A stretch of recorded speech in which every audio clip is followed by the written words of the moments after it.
The fog in Bayside Harbor was not merely a weather phenomenon. It was an entity in its own right, an ancient spirit of the coast.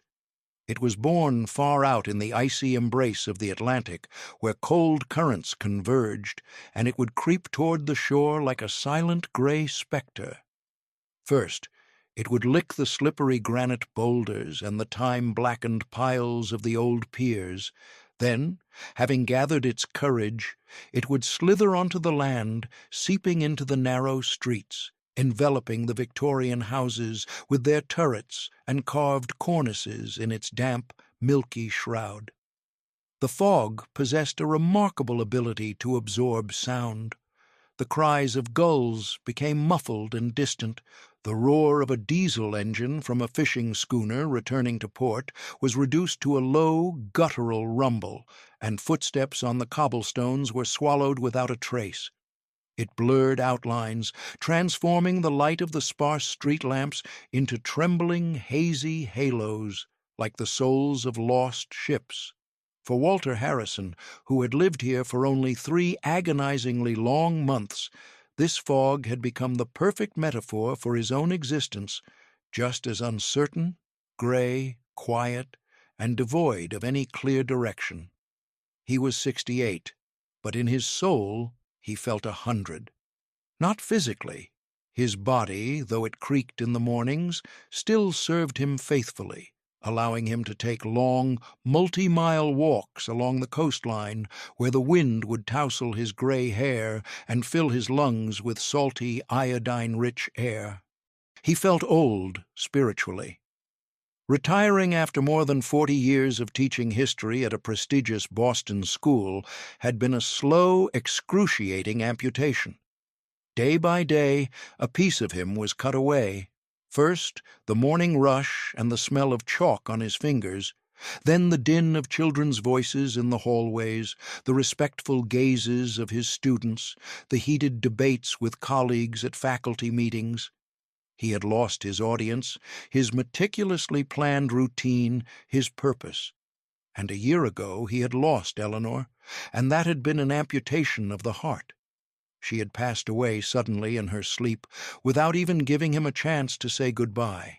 And Walter's world, already shaken, had collapsed completely. Their shared dream of a small house by the sea, a dream they had nurtured for decades, poring over brochures and sketching plans on cafe napkins, became his solitary, bitter project. A final duty to her memory, a last attempt to cling to something they had shared. He remembered their conversation just a couple of months before she was gone.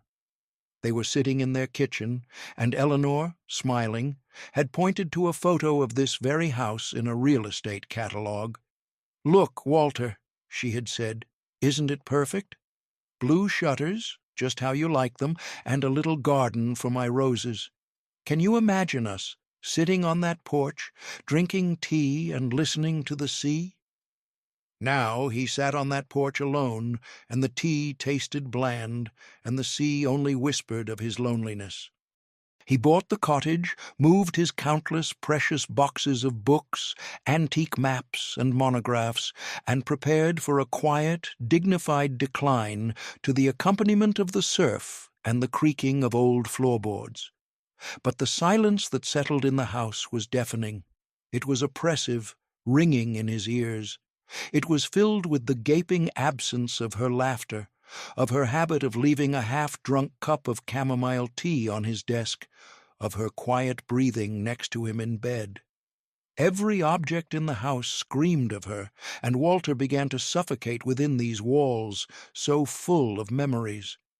On that particular October evening, the fog was especially thick and dense, almost tangible.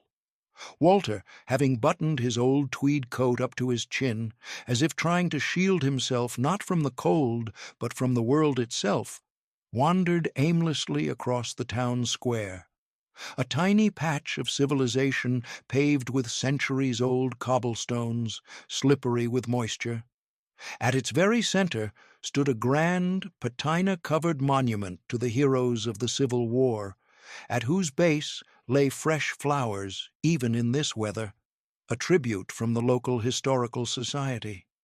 A little farther off stood a stark granite obelisk, etched with the names of those who had not returned from the Second World War.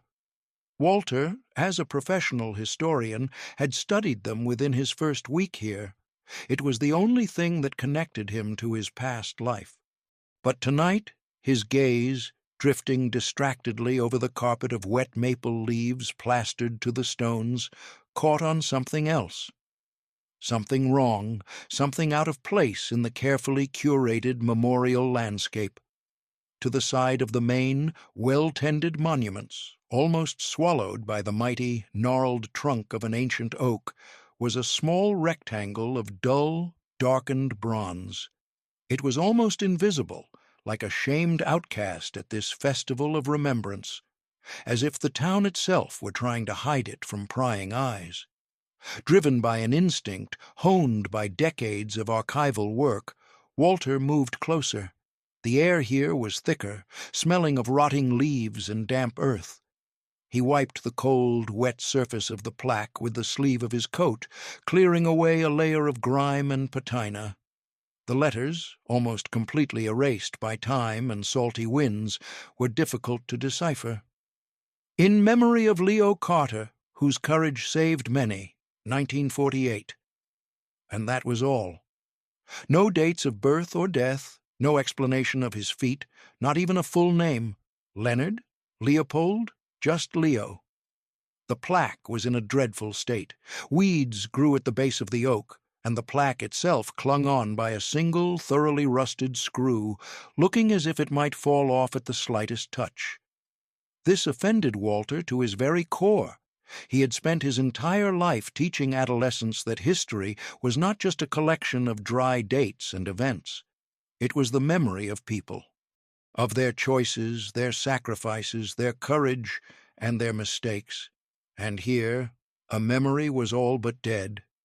It was a faint ember, barely glowing on this pathetic, forgotten piece of metal. "Who were you, Leo Carter?" he silently asked the fog. "And why did your town treat your memory so cruelly?" This question, born of autumn melancholy, fog, and an all-consuming boredom, became Walter Harrison's lifeline, the first step out of his own mental swamp and into someone else's mystery, one long buried under layers of lies and neglect. The next morning, waking with a feeling he hadn't experienced in a very long time, a sense of purpose, Walter began his impromptu investigation. He meticulously planned his day, just as he once planned an academic semester. The first stop on his list was the local diner, the Sea Breeze, which, from his observations, served as the unofficial town club and news exchange. He took a booth by the window overlooking the square, ordered coffee and oatmeal, and waited for the right moment. When the plump owner, a woman named Dot, with a face crinkled by a lifetime of smiling, brought his order, he asked casually, "Excuse me, you wouldn't happen to know who Leo Carter was, would you? I stumbled upon an old memorial plaque on the square yesterday." Dot furrowed her high brow, wiping her hands on her pristine white apron. Carter. The name rings a bell. I think some Carters owned a boat repair shop on 3rd Street, but that was before my time, something my grandfather used to talk about. But a hero? No, sir, can't say I've heard that. The heroes around here are the Hargroves. They built this whole town. Just about everyone worked for them at one point or another. Other patrons, mostly elderly fishermen who had overheard the conversation, merely offered non-committal shrugs. But one old man in the far corner, slowly and blissfully working his way through a mountain of pancakes, lowered his fork and mumbled through a toothless mouth, "Carter. I remember hearing something from my father when I was a boy. There was some kind of scandal with them back in the 40s. Something bad, a dirty business, a theft or something like it. But what exactly, I'll be damned if I can remember. The mind isn't what it used to be, sir, not at all." The failure only fueled Walter's determination. Complete obscurity, combined with vague rumors of something bad, created a paradoxical, intriguing picture. The historical injustice was beginning to look like a conspiracy of silence. He could feel the old archival hunter awakening within him, the same one that used to compel him to spend hours in dusty repositories for a single paragraph in a future lecture. It was a familiar, intoxicating feeling. That night, he had a dream. Not just a dream, but a persistent, hyper-realistic vision.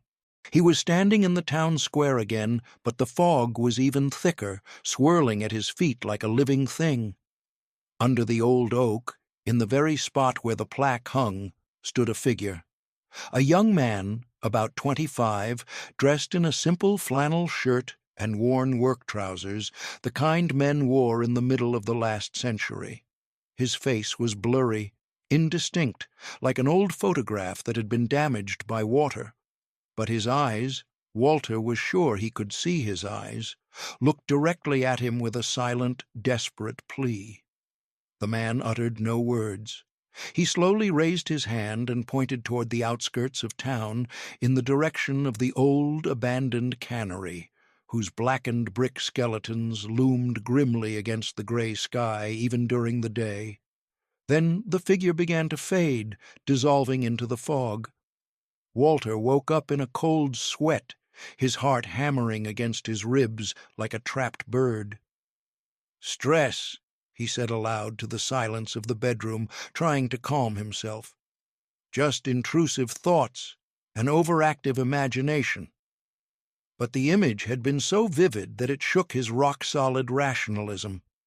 The dream recurred the next night, and the night after, becoming clearer and more demanding each time. Each time, the young man would point silently and insistently at the cannery. Walter started to get angry with himself. He, a man of science, a professor who had dedicated his life to facts, was succumbing to some mystical nonsense like a sentimental schoolgirl. To banish this obsession, he decided to resort to the only cure he knew: irrefutable facts. His path led him to the town library. The Bayside Harbor Library was his personal heaven on earth, an ancient brick building that smelled of dust, wood, and old paper, a scent Walter loved more than any perfume. A reverent silence reigned here, broken only by the creak of floorboards underfoot and the soothing rustle of turning pages. Behind a massive oak desk sat a young man named Sam, with a shock of fiery red hair and a spray of freckles. He was the sole employee of this temple of knowledge, and approached his work with a polite but palpable boredom, preferring the company of his smartphone to that of the few patrons. "Hello," Walter began, approaching the desk. "I'd like to see the back issues of the local paper, the Bayside Beacon, for the year 1948. Sam looked up from his screen, giving Walter the kind of look one reserves for harmless town eccentrics, and gestured languidly toward a far hall shrouded in semi-darkness.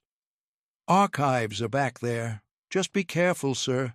They're extremely fragile. Practically turn to dust if you breathe on them."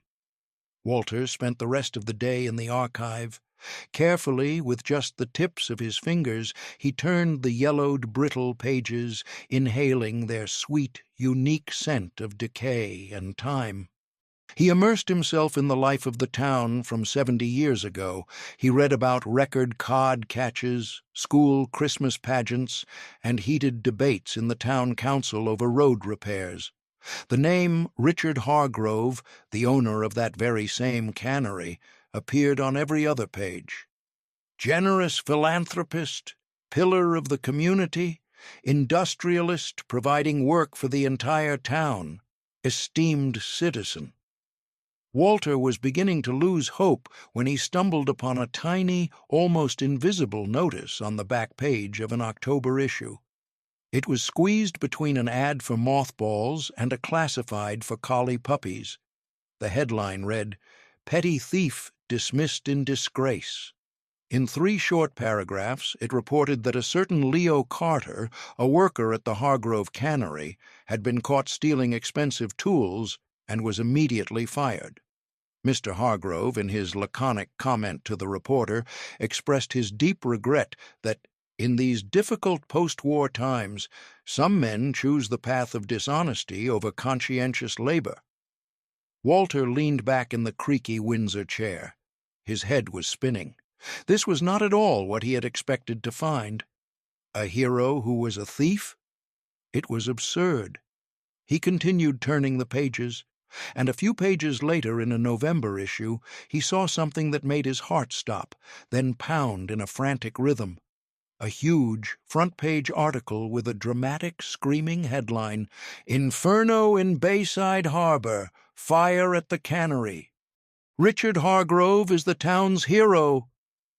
The article described, with breathless admiration, how on the night of November 5th, a terrible fire had broken out at the cannery, and how the courageous owner, who happened to be nearby, had without a moment's hesitation risked his own life, personally plunging into the flames and acrid smoke to lead an entire night shift of workers who had been trapped to safety. The article was accompanied by photos of Hargrove with a theatrically soot-stained face in front of fire engines and effusive praise for his unparalleled bravery from the mayor and the fire chief. Walter sat in the deafening silence of the archive hall, looking back and forth between the humiliating notice about the petty thief and the pompous article about the hero. Nothing added up. The puzzle wasn't just missing pieces, its pieces were from different boxes. Why was a memorial plaque, however neglected, dedicated to a man fired for theft and not to the universally acclaimed savior? And why, in the detailed article about the fire where many were saved, was Leo Carter's name not mentioned even once, not even in a list of victims or witnesses? At that very moment, Walter's purely academic curiosity transformed into something more, something personal. This was no longer just a historical puzzle. This was a lie, a big, ugly, cynical lie that this sleepy town had been keeping for 70 years.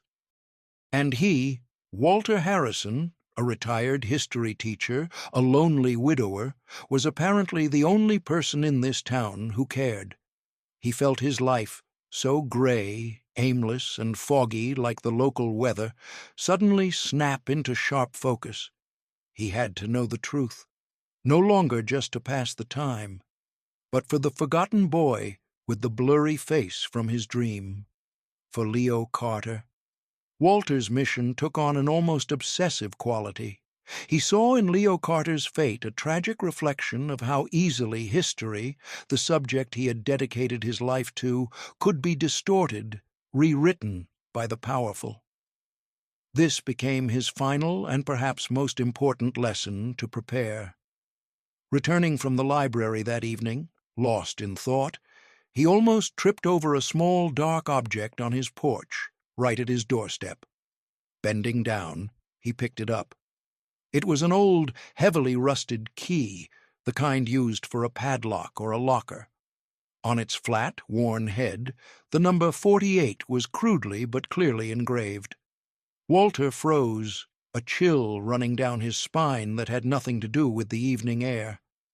He was absolutely certain that when he had left that morning, locking the door behind him, the porch had been empty. His first thought was that a neighbor had dropped it, but that was immediately replaced by another, more unsettling and irrational one. The key looked ancient, a contemporary of the story he was unearthing. And the number 48? 1948. This couldn't be a mere coincidence. A cold shiver ran down his back. It felt like a message, but from whom? From a living person who was watching him and trying to help? Or— He pushed the thought away like a pesky fly. He didn't believe in ghosts. He believed in facts. And this key was a fact. His next step was to find living witnesses. The newspapers were dead. But human memory, however unreliable, could still hold sparks of the truth. Recalling the old man's words in the diner about a scandal, Walter went to the local church and, introducing himself as a visiting historian and local history enthusiast, asked the reverend for permission to look at the old parish records. Hours of painstaking work, which left his back and neck aching, paid off. He found records of the Carter family's baptisms and marriages, and then, scanning the parishioner lists from recent years, he came across a name that made his heart leap. Agnes Miller, née Albright. He remembered the surname. According to the old cadastral maps of the town he had studied, the Albrights had lived next door to the Carters. And Miss Miller, judging by her date of birth, would have been a 13-year-old teenager in 1948. Old enough to remember. She was a resident at the Tranquil Harbor nursing home. Tranquil Harbor smelled of antiseptic, boiled cabbage, and decay. Walter found Agnes in the common room where she was sitting by a window, watching the drizzling rain. She was a frail, withered woman with hands as thin as parchment and the eyes of a frightened bird.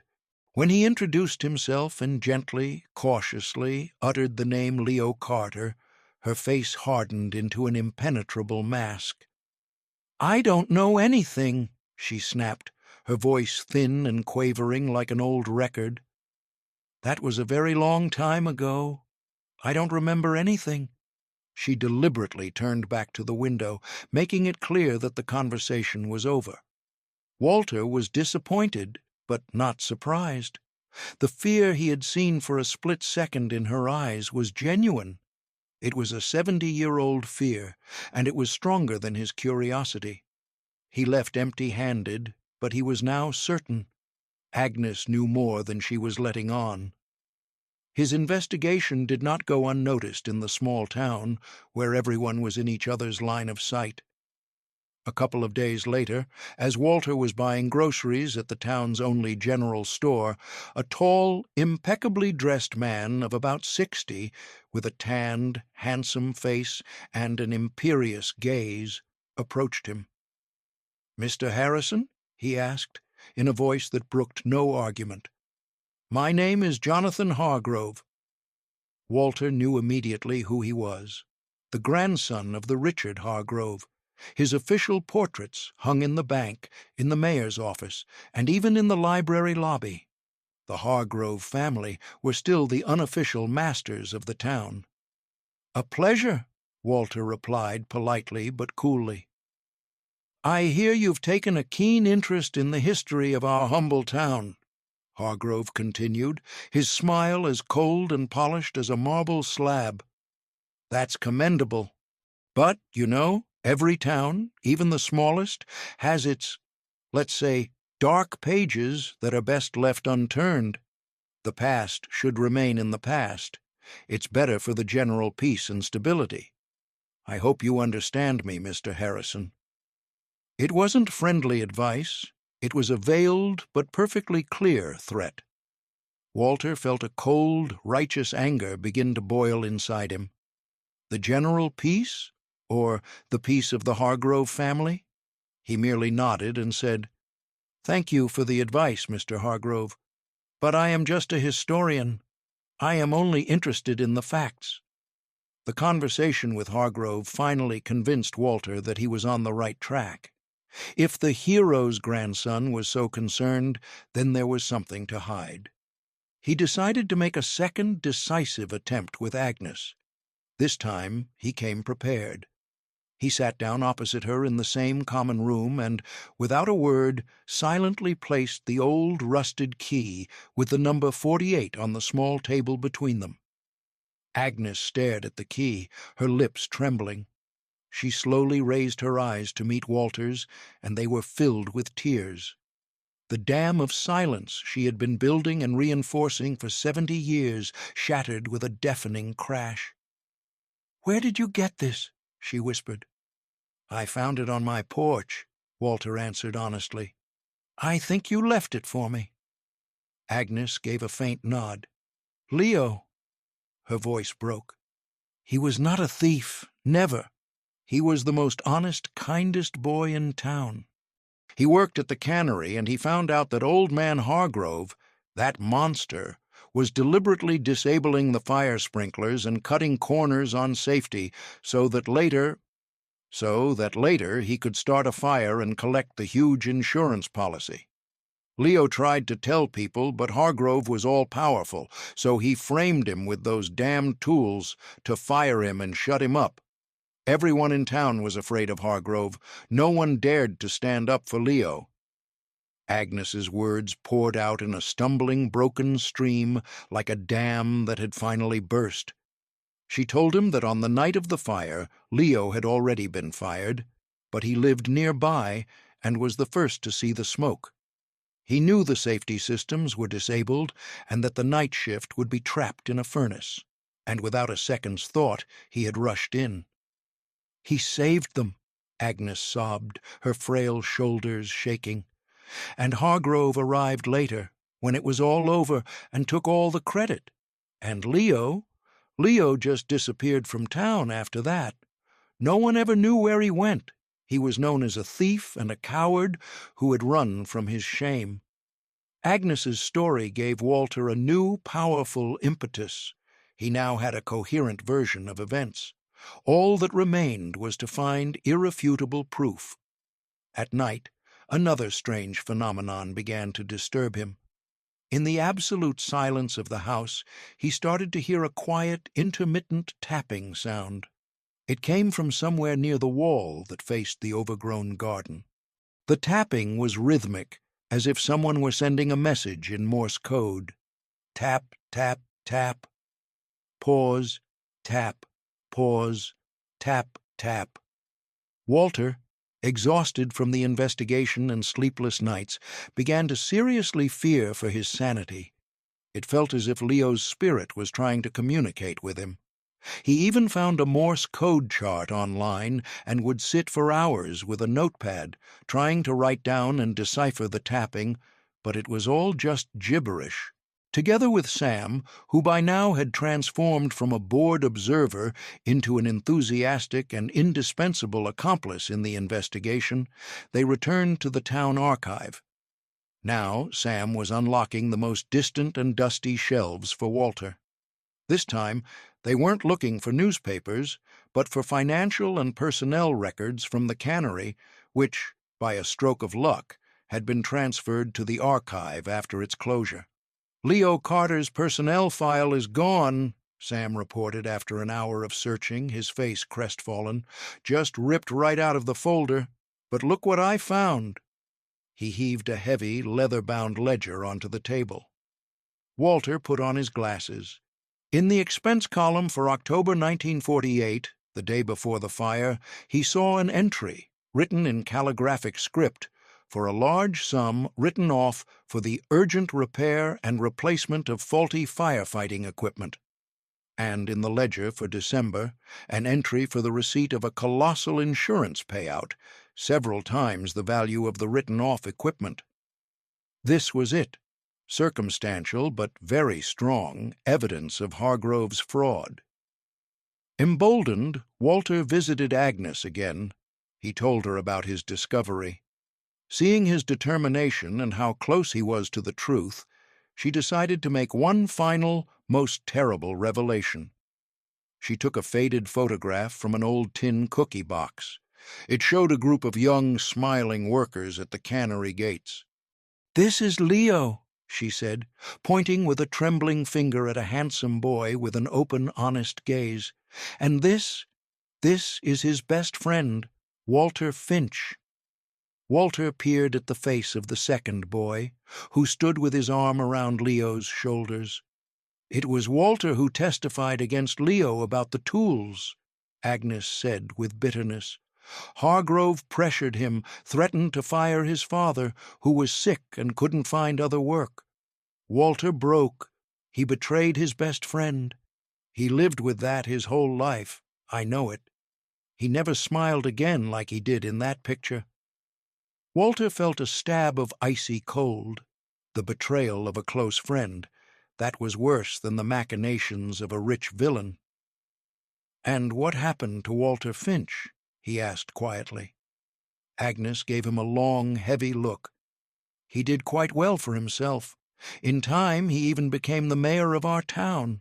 He passed away 10 years ago. His grandson, Thomas Finch, is our mayor now." The web was growing tighter. Not only were Hargrove's descendants involved, but the current town administration as well. It explained why the truth had been so carefully and for so long guarded. One last mystery remained: the dream.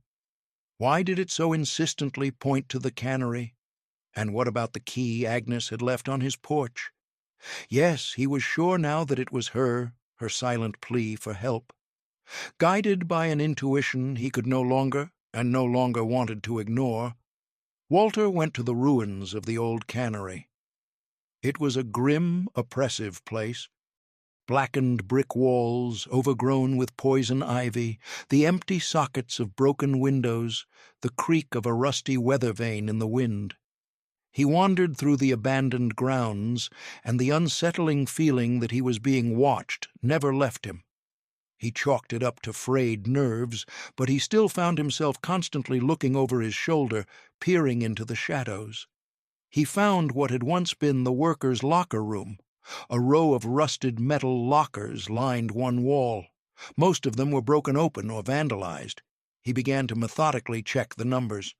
44, 45, 46, 47, 48. The locker with the number 48 was secured with an old massive padlock covered in layers of rust. Walter's heart began to beat so hard it pounded in his ears. He took the key from his pocket. With trembling hands, he inserted it into the keyhole. The key turned with difficulty, with a grating screech. The lock clicked open with a loud snap that echoed through the deserted building. Walter slowly pulled open the creaking, protesting door. Inside, on the single shelf, lay a small, flat metal box, the kind used for sandwiches, wrapped in wax paper. Walter carried it out into the light. The lid didn't give way easily. It had rusted shut over the decades. When he finally pried it open, he saw what he had no longer dared to hope for. Inside lay a thin student's notebook with a battered cardboard cover, the personal diary of Leo Carter. Walter sat down on a fragment of a concrete slab, right there among the ruins and the neglect, and began to read. Leo's voice, young, honest, and a little naive, spoke from the yellowed, musty-smelling pages, transporting him back 70 years. He read about Leo's simple dreams of buying his own fishing boat, about his tender love for a girl named Sarah, about his friendship with Walter Finch, a friendship he had thought was unbreakable. And then the tone of the entries turned anxious. October 15th. Saw something strange today. Hargrove's maintenance crew was messing with the fire sprinkler system, said it was a scheduled repair. But they weren't fixing anything. They were disconnecting something. Old Jim, the night watchman, said Hargrove ordered the water drained from the pipes. "To save on heating costs in the winter," he said. "That's just crazy. One spark and we'll all burn up in here like a furnace." October 22nd. I tried to talk to the shift foreman. He told me to mind my own business, said Mr. Hargrove knows what he's doing. But I saw his eyes. He was scared. I told Walter about my worries tonight. He thinks it's dangerous, too. We decided we have to do something, maybe write an anonymous letter to the paper. October 28th. Hargrove himself called me into his office today, accused me of stealing tools. Walter was standing right there and wouldn't look at me. I understood everything in that moment. I was fired. Thrown out the gates like a dog. Walter? How could he? Why? Walter turned the page. The hand holding the diary was trembling. He read about the unbearable pain of betrayal, about despair, about helplessness, and about the fire. November 5th. Night. I couldn't sleep, just tossing and turning. I saw an orange glow in the window from the direction of the cannery. I knew it would happen. I ran there, not thinking. The gates were locked. I climbed the high fence, tearing my hands. The workshop where the night shift was working was cut off by a wall of fire. But I know this plant like the back of my hand. There's an old service tunnel for wastewater. It leads right to the river. I made my way through it. The workshop was a living hell. Smoke, heat, panic. I got them all out through that tunnel. 9 men. When we got out into the fresh air, the fire trucks were already there, and Hargrove. He was standing there talking to reporters he had called in advance, telling them how he had heroically saved them.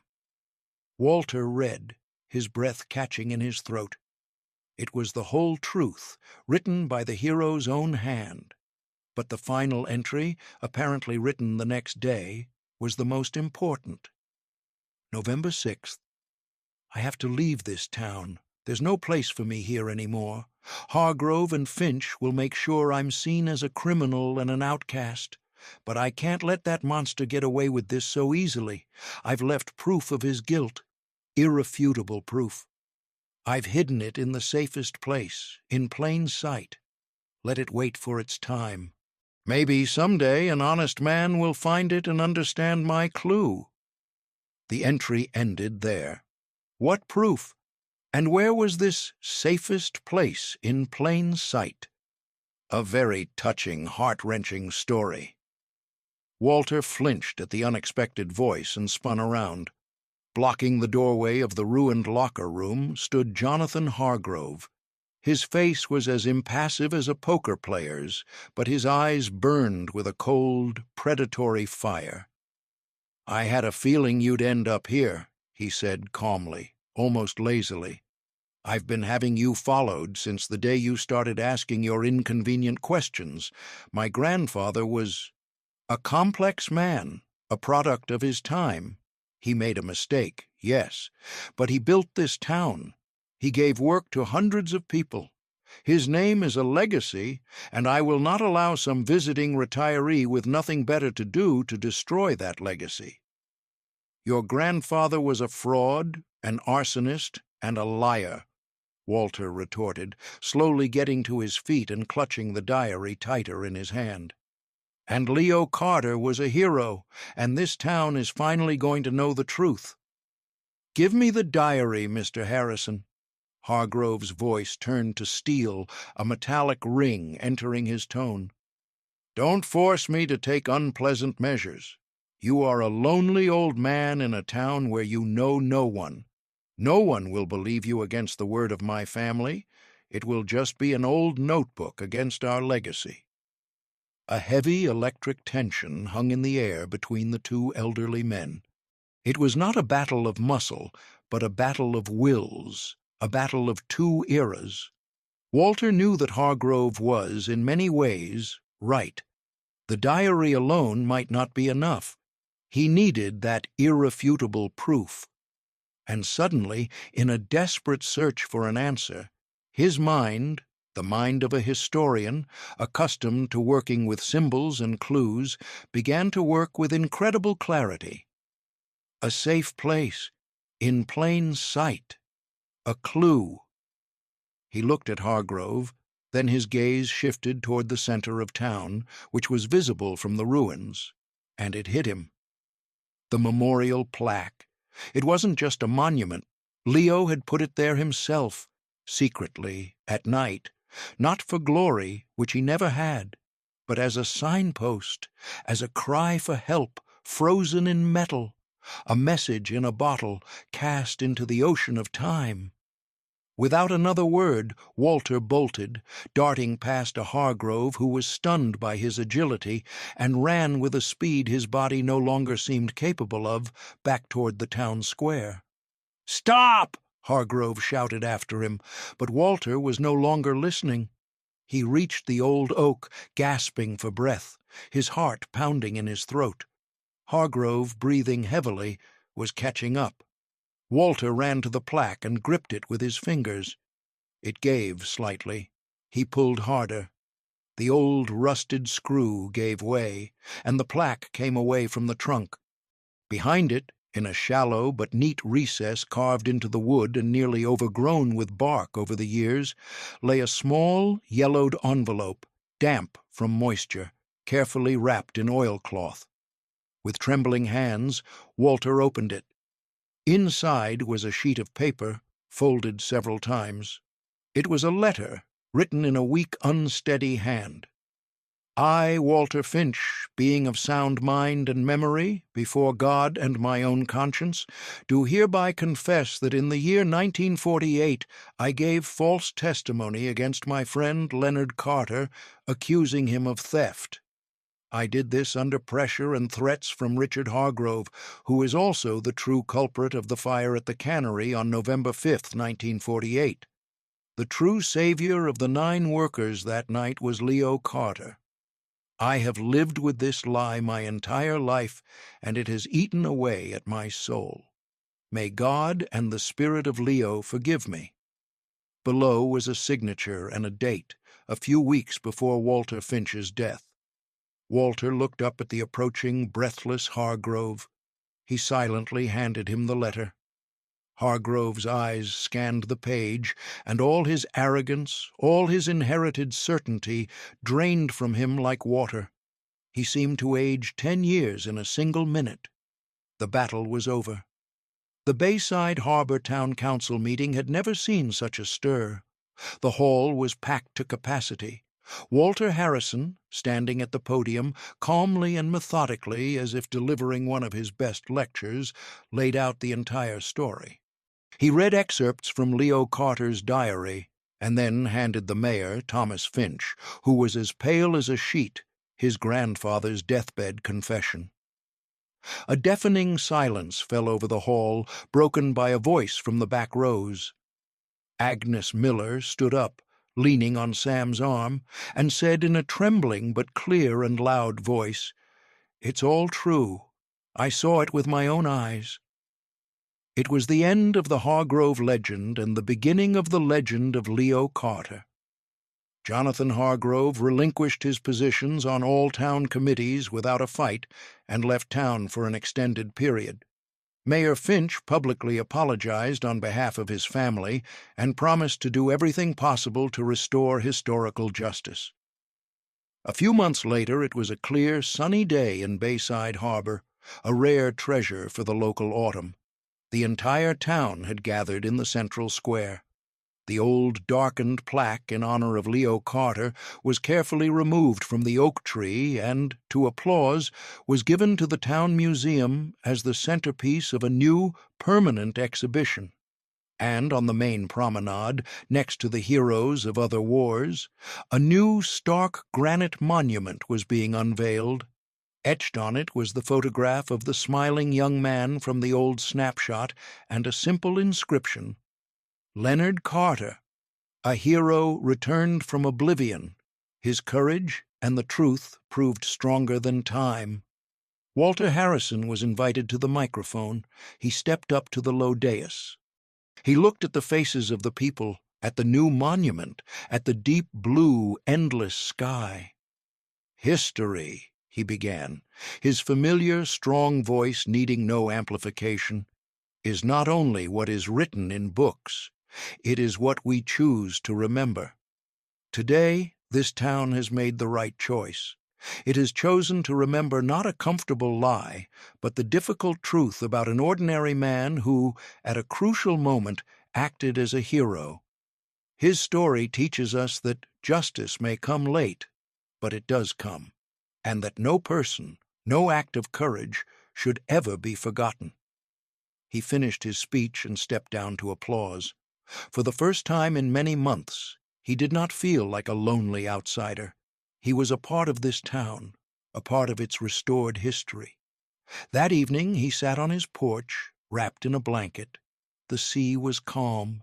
He held a cup of chamomile tea, just as Eleanor had once liked it. He had thought the dream of a house by the sea had been fulfilled. But here, in this quiet town shrouded in fog, he had found something more than just peace and memories. He had found a new purpose. He had found himself. The echo, which had resounded in the fog for 70 years, had finally been heard, and the silence that followed was filled not with absence, but with peace and harmony.